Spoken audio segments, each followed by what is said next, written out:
di seet li nga xam ne moom mooy côté monsieur le ministre. ñu seet côté bi nga xam ne mooy le côté le plus explosif. mooy côté bi nga xam ne moom mooy gën a défouler passion yi. d'accord ñuy jëm foofu parce que loolu dafay nërmeelal société bi donc nañ jéem a fexe ba ñu teg affaire yi ci yoon. ñu xam ne ñii li ñu def waruñu koo def ñu xam ne ña fexe ba ñu rëcc waruñoo fexe ba ñu rëcc nit ñi ñu indiwaat yépp ci yoon parce que Sénégal dafa war a respecté wu. d'accord ce n'est pas normal que yow nga génn kaso bi dans les 24 heures ngay dem war ay journalistes di def ay conférences de presse. C'est comme si tu narguais l'administration pénitentiaire et l'administration de la police du Sénégal. Je crois que loolu kenn waru ko rafetlu te war nañ fexe ba loolu dootu am il faut mettre fin. alors cher à ces choses-là. cher ñu gis ne que bi mu évadé woo des voix se sont levées pour dire que peut-être dafa am ay complices à l'intérieur wala même à l'extérieur alors loolu tamit naka lañ koy jàngatee. waaw mais d'abord ça montre les failles de notre système carcéral.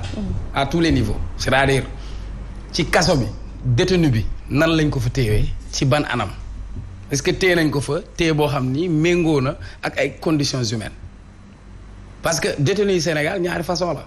Khalifa Sall wala Karim Wade fi ñu leen di yóbbu bokkul ak fi ñuy yóbbu ñi nga xamante ni ñoom ñooy les Sénégalais anonymes man je ne cautionne pas l'évasion de Boy Djiné encore une fois je ne défends pas l'évasion de Boy Djiné mais man mon problème liñ ma defal ni gëwuma ko parce que mënuñu ne dañ ko denc camp pénal ne dañ ko denc ci haute sécurité pour man c'est une mise en scène dafa am ay responsabilités yi ci nekk. non mais dans quel sens ngay wax ni. oui parce que pour man évasion bi moo nekk une mise en scène. oui parce que man gëwuma ko. mais dans quel but. mais par exemple am na suma benn xarit enquêteur la bu xarañ waxtaan nañ mais boo xoolee ni ñu defaree mur bi ni ñu jëlee buum bi ni ñu ko fa wëralee est-ce que defuñu ko fa pour détourner sunu moyen mu jëm foofu comme am na ñu ci war a enquête bu ñu yem ci Boy Djiné il faut pas que Boy Djiné nekk ki ñuy sacrifier li mu def délit la parce que boo rëccee ci kaso dinañ la tegaat beneen peine mais nañu xool ci système bi parce que man mënuma gëm prison bi dafay am mirador. prison yëpp day am mirador boo xam moo fay installé wu yow bu nekk à l'extérieur mënoo dugg ci kaso bi donc nañu def ay enquête ñu leeral ko ñu xam ban responsabilité moo ci nekk parce que on peut pas se permettre tey on peut féliciter la gendarmerie parce que seen maillage territorial ak seen renseignement jàpp nañ ko indi nañ ko d'accord loolu benn la yeneen Boy Djiné xam nga bii Boy Djiné la am na ay grand Djiné yi mooy évasion fiscale grand Djiné mooy ñiy dagg suñu suuf si di ko jaay grand Djiné mooy suñu pétrole bi grand Djiné mooy caxat-caxatee suñu géej bi pour man je suis pas là pour mesurer de l'intelligence ou de quoi que ce soit Djiné du nit te nit du Djiné moom bi ñu ko woowee ba le passé ci doyen de justice waxoon na ko mais beneen débat bi ñuy war a poser mooy Sénégal dañu jàpp Sayer Kébé xale bi dafa bindoon commentaire 4 at lañ ko tëj pour affaire u terrorisme après ñu relaxé ko après def na ay examen am na bac S ça c'est un génie qu'on devrait protéger après fan la mujj nee nañ feebar na mu ngi hôpital Fann lañ ko yóbbu après nee nañ procureur day defaat appel ça c'est un génie que le Sénégal devrait protéger ça c'est un génie bi Sénégal waroon na dàmp war ko protéger et pour man ñi ngay wax les marginaux là dans notre société s'ils ont été marginaux parce que c'est des échecs de notre société on n'a pas une politique d'insertion amuñu politique d'accompagnement moment bi ñuy wax ni boo duggee ci ghetto bi yambaa gaa ngi daw sangara bi 100 francs lay jar crime baa ngi gën a yokk. c'est dans toutes les sociétés. oui mais xam waaw.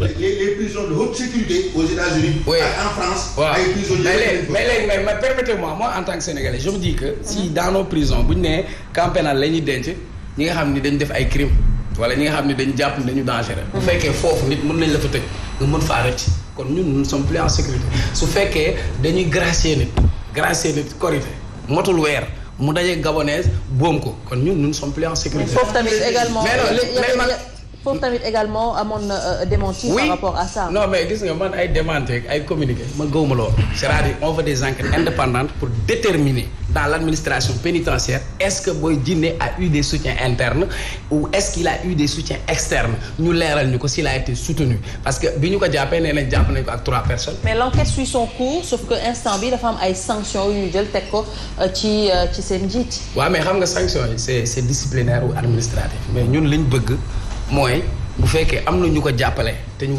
bokk am ci cër am ci responsabilité tribunal bi ñuy taxaw ñu fay àtte Boy Djiné ñoom it nañ leen fa àtte pour complicité d'évasion si fekkee c'est établi qu'on mène des enquêtes parce que pour que les Sénégalais ñu mën a nekk en sécurité beneen bi ñi ñuy jël ci kaso bi di leen fa dugal li nga wax noonu ñenn ñiy àtte dañ lay ñëw rek mandat dépôt duñu xool duñ calculer yenn commissariat dafa mel ni ñoom concours déferment lañ nekk concours déferment c'est ginaar gu sëqët sax concours déferment kaso bi di fees dell booy innocent yi fees fa dell d'accord loolu aussi suñu système judiciaire war nañ ko wax dañuy tëj nit ay at ba fàtte la ba say mbokk fàtte te bu ñu tëjee nit kaso charge la parce que waa kër dañuy yenu añ dinañ paas chaque jour ñu ngay dem di ñëw avocat bi da ngay fay yaa ngi yéeg yaa ngi wàcc loolu aussi bu fekkee nit ku nekk buñ la téewee am nga droit ñu àtte la c'est un droit fondamental boo jàppee nit am nga loo koy jiin am na sañ-sañ ngeen woo ko ngeen àtte ko. d'accord wax nga dëgg du moom moo war a déterminer le calendrier judiciaire mais quand même. nañu bàyyi nit sénégalais ñuy tëj ci kaso bi di leen fa fàtte te kenn du leen àtte. loolu aussi c'est un vrai problème. ban lecture Omar nga am de tout ce qui s'est passé.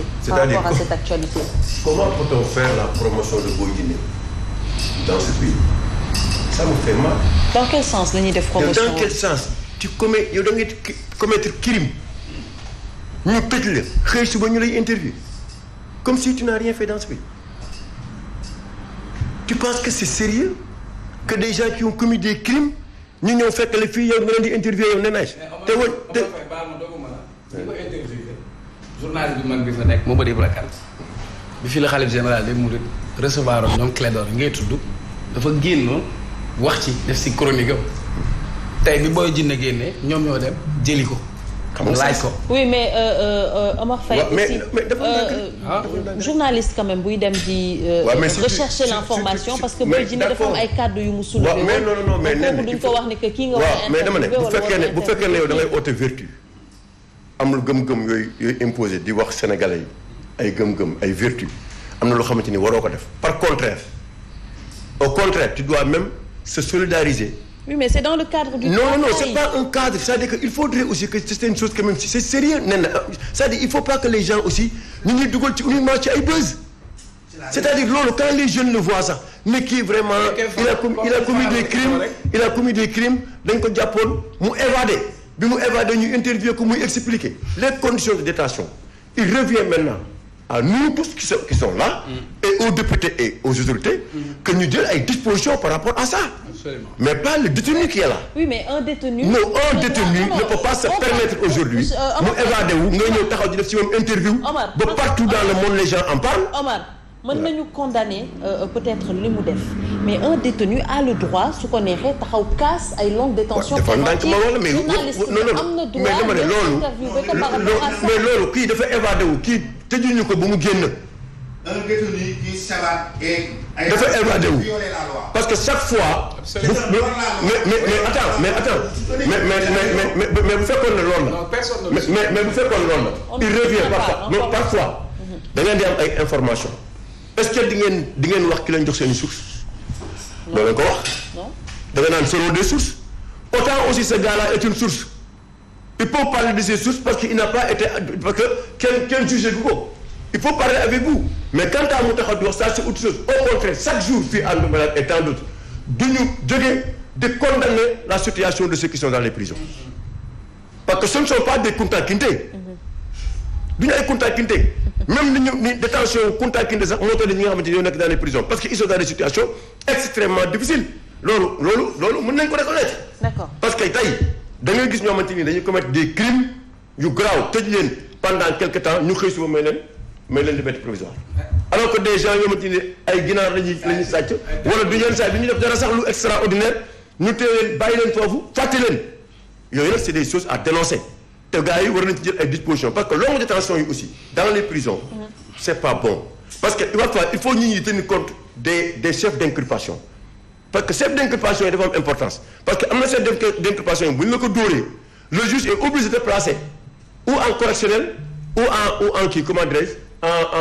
comment dirais-je am na beneen diwaay ou 6 mois ou 1 an au plus tard nga ñëw encore ñu door le juge instruction ou en instruction donc yooyu c'est des choses yoo xamante ne il faut bannir ça mais li am c'est à condamner c'est-à-dire il faut condamner ça c'est-à-dire que booy jigéen mënul c'est-à-dire xam nga nit aussi parfois mën nga ko yërëm. mais bul xam aussi li mu def yëpp de. c'est bon Sénégal dafa am yërmande trop ci yenn yi mais bu ñu xam aussi erreur yi ñu def wala bêtises yi ñu commettre. dans la société. bu ñu mën toll fii. am na pays yoo xam ne délit la délit. délit nga dimbale hors la loi. nga tendre ko sa micro. wala nga yóbbu ko sa oto c'est un délit. en France et aux États-Unis et dans plusieurs pays. Le journaliste ne doit pas le faire. du ma wax 30 secondes en 3 mots Pape Makhtar. waaw bon li ma ci wax rek mooy il faut aussi ñu faire la part des choses le journaliste qui fait son travail. On peut pas lui empêcher quand même de faire. Non, pas avec la loi. C'est ça le problème. Tu peux le faire avec quelqu'un koo xam ne qui est en règle avec la loi. mais koo xam ne dafa violer loi bi daw ñu koy wër. d'accord Farba. kenn du un hors la loi H bi da nga koy aspirer un hors la loi kenn def la liaison. non je suis pas d'accord avec toi dama koy jàngalaale loolu méttiwul alors. yaay patron bi quoi tu te comportes comme tu veux. waaw d'accord il faut un hors la loi kenn du ko wax dam lay jàngal. xam nga jàng du wees. Espagne nga jàngee jàngoo français. on va pas revenir sur ça. moo tax mais lii aussi ndumbelaan la olof la ñu. Espagne nga jàngee boobu la Sénégal yi. Espagne nga jàngee yow xaaral ma ñëw foofu si yow. d'accord si yow laa jóg ndumbelaan la ou dañuy nekk ndumbelaan ou nekk ñu ndumbelaan. alors bu fekkee da nga bëgg a joxe ay cours de grammaire d'orthographe il faut le faire à l'école mais pas ici. je suis d'accord avec toi. d'accord mais ay xale ñoo ñuy déglu. bu ñu dégg ancien ministre di toog di naan un hors la loi dañuy yaakaar dafay am liaison. da ngay aspirer la jàngale mathématique français anglais dañ ko war a jàngale en wolof nga bëgg a xëy suba yow di faire la promotion du français c'est pas possible. Pape demal ci sujet bi directement. Nasara nee na le diable est dans le détail. alors li may wax léegi en fait c'est tellement dangereux que nit ki di wax lu mu maîtriser wul xam nga lii ñuy wax nii. il faut que ñu def la part des choses le gars ki nga xamante ni lan la tudd Baye Modou Fall tant que jugé wuñu ko ba condamné ko il bénéficie de ce qu'on appelle une présomption d'innocence donc kenn du ko jël ni kii c'est un délinquant parce que kenn kese moo ko mën a wax mooy ki nga xamante ne s'il te plaît on ne peut pas le dire s'il te plaît quand un détenu s'évade s'il te plaît il y a plus de présomption d'innocence s'il te plaît il est établi que c'est évadé il est en infraction. monsieur le ministre ñu bàyyi ko mu yeggali s'il te plaît moo tax ma wax la ñu def la part des choses c'est-à-dire dafa nekk ay mbir yoo xamante dañu entremêlé wu boo deful attention rek lépp ngay boole dafa am délit bi évasion bi am crime yu ñu ko toppee bu ñu ko toogee tey jii di naan koo xamante ni def na fi lii loolu du ñun ñoo koy wax loolu yoon mooy ni kii def na lii wala deful lii donc délit bi nga xamante ni def na ko mën nañ ko apprécier et je crois que ni kenn du ko accepter ñëpp dañ koy condamner mais beneen bi aussi je crois que tey bu nekkoon tey ku ñu tëj kaso wala ku def dara duñ ko jox micro kon Karim Wade dootul amati micro. non s'il te plaît mais s'il te plaît mais ça va être compliqué c'est pas la même chose. xam nga tey dama noppi. déglu leen ñu wax nañ ma bàyyi ma wax. vas-y. Karim Wade. mais Karim dañ ko tëj. génne ko légalement. xam nga wax la moo ci gën a neex. wax la moo ci gën a neex mooy déglu. bu ñu dégloo rek di ngeen dégg li ma wax. dama ne bu ñuy nuwee kii dafa def crime que waratuñu ko dékk micro waratul toog sur la place publique di wax. kon Karim Wade waratul toog sur la place publique di wax parce que dañ ko jàppee crime def nañ ko wala deful. non Karim dafa génn état bi moo ko may génne ko mu génn. c'est pas la même chose. ki dafa violer loi bi. non lii ñuy def maa leen ko d'accord. on va pas. waaw léegi ba ñuy wax dam leen bàyyi ñu wax donc nañ ma bàyyi ma wax quoi li may wax leer na naa ñi dama ni.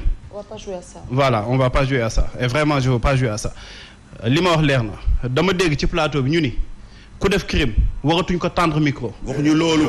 ah d'accord ba tudd fi ay turu jàmm ni dañ leen di gis sur la place publique yaakaar naa ñii di déglu rek doy nañu kii mais pour dire en fait l'essentiel du sax loolu man li ma bëggoon ñëw ci samay propos du loolu c'est-à-dire man tey dama tiit en fait parce que honorable député bu nekkee Sénégal tey mën nga jógee Dakar dem ba catu Tamba ci moto wala ci oto kenn gisu la ci koo xamante ni photo mi ngi affiché partout mais y a vraiment des questions à se poser ci dëkk boo xamante ni dafay toog di naan def na autant de milliards ci antiterrorisme kon nañu ñaan yàlla jàmm ak salaam parce que tey ñu ngi ñuy wan ni que ñun nous ne sommes pas à l'abri que li ñuy wan ci répression bu nekkee manifestation dafa am li ñuy wan ci répression bu nekkee ay nit yoo xamante ne dañu am kàddu goo xamante ne dafa waroo ak li nga xamante ne moom mooy politique président Macky Sall li ñuy wan ci répression loolu peut-être dañ koy jël di ko teg ci benn wàll mais li nga xamante ni tey jii mooy sécurité askan bi kenn tegu ci li nga xamante ni mooy li wax parce que man mënuma concevoir ñu ni ma kii nit ki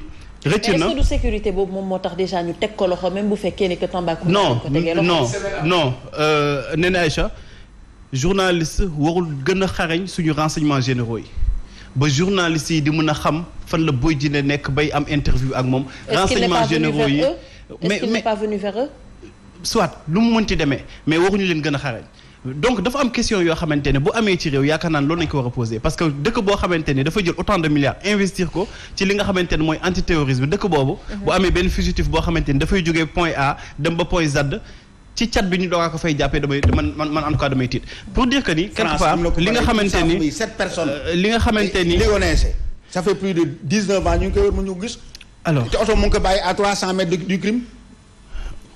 alors li nga xamante ni mais monsieur le ministre il faut pas ngay raisonner par comparaison loolu c'est pas digne d'un intellectuel sa xam-xam ak sa mais Pape des fois on a besoin de comparaison également. Oui.